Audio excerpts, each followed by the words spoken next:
Welcome back! In this episode, I will watch how paint is drying, carefully unpack the parts, break some parts, grind some stuff, and hoard pile of scrap metal. But first, let's bring car back home from the paint shop. Off we go, one more time on the trailer. Finally, car is back from painting. You can see it cozily sitting behind me.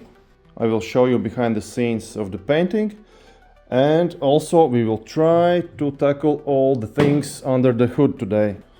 So basically we need to sort all this mess and install all those parts on the table. But before that, let's check some footage from the body shop. As we can see, all imperfections have been sorted out, sanded down and basically primed for the painting.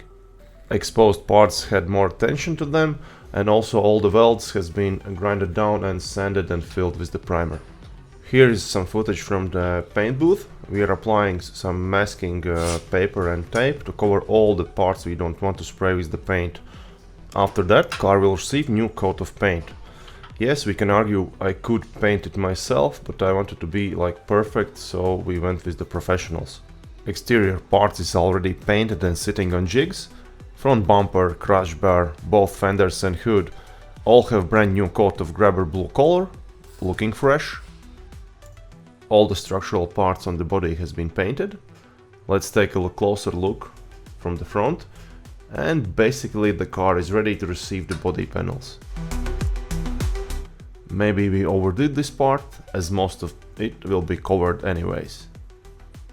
Let's check the final product. Most of the parts has been installed to make sure the gaps are good.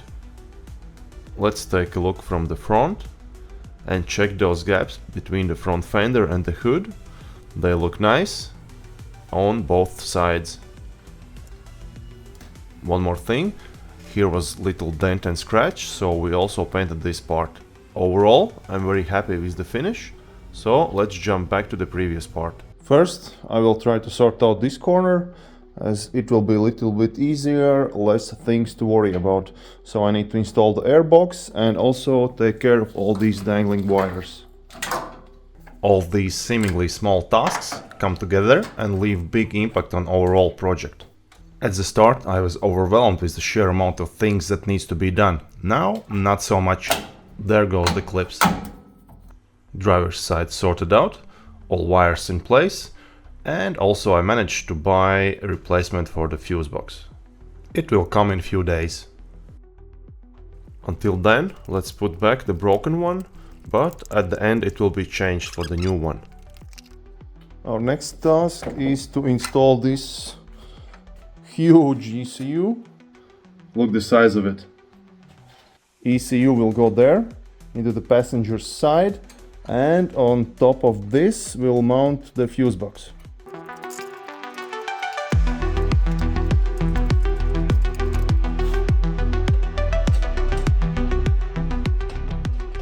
I will remove this bumper crash bar to free up some space, so it will be much easier to install the radiator in.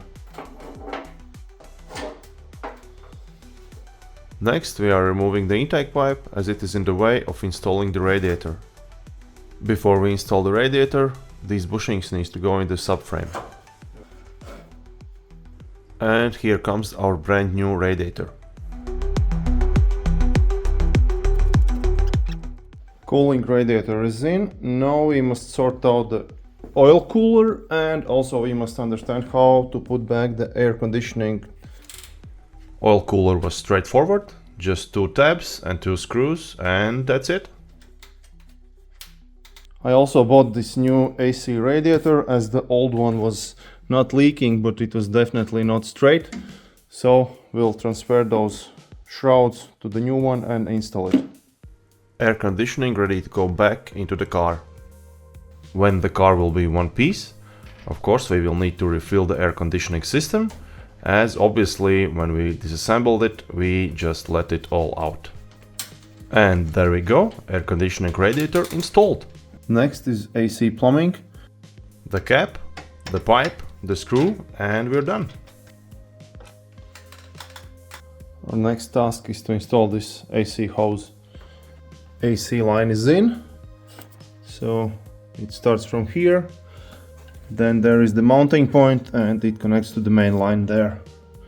And now I will attack this corner and hopefully finish it.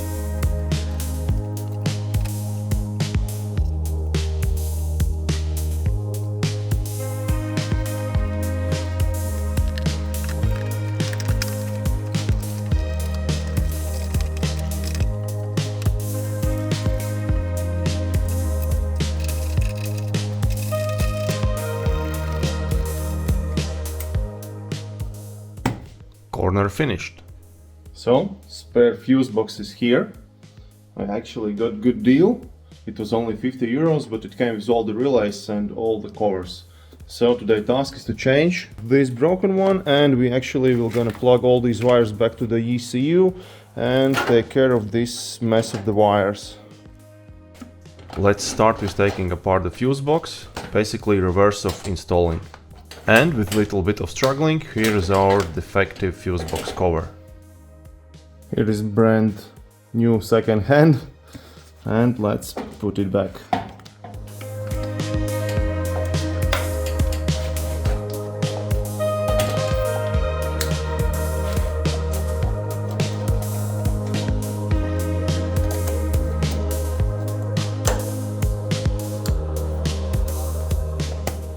And final touch.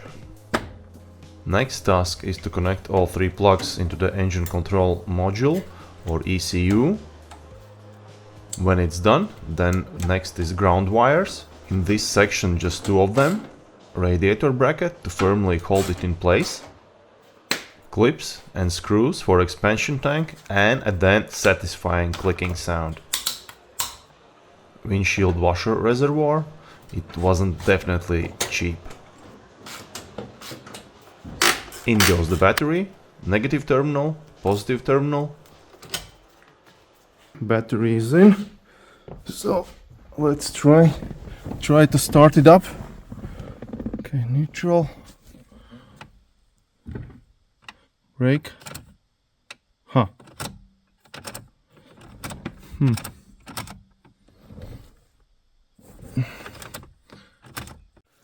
After a little inspection, I found out somebody messed around these wires. So let's plug them back in. Managed to plug back all the wires. Let's try one more time to start the car. Some signs of life. Let's close the door. So neutral.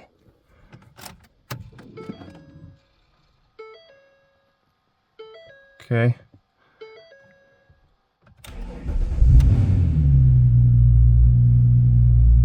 And it's working.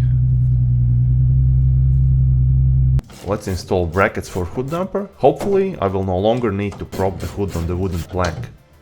Last one, and it kind of holds the hood. Corner bumper bracket, then the headlight, at least the complete one. Then comes the passenger side corner. I need to repair some wiring for the blinkers and what was ripped after the crash off. Here is our repaired harness. Now it's just a matter of clicking it into place. And just like that, one more thing less to worry about. Now I will try to make template from this and basically make bracket for this.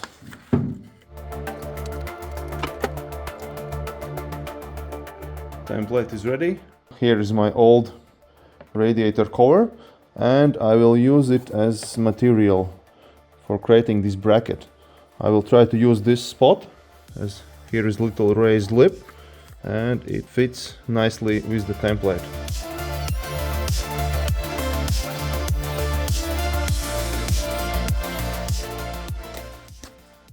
This is the final product of the bracket, so it will be placed here.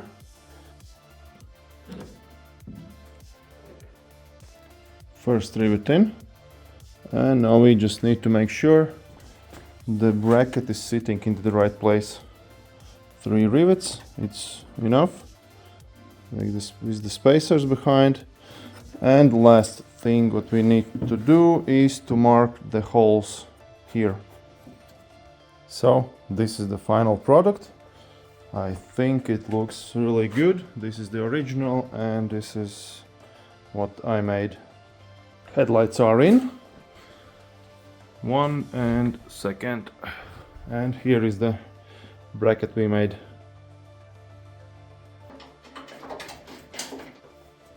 So this is it for this video.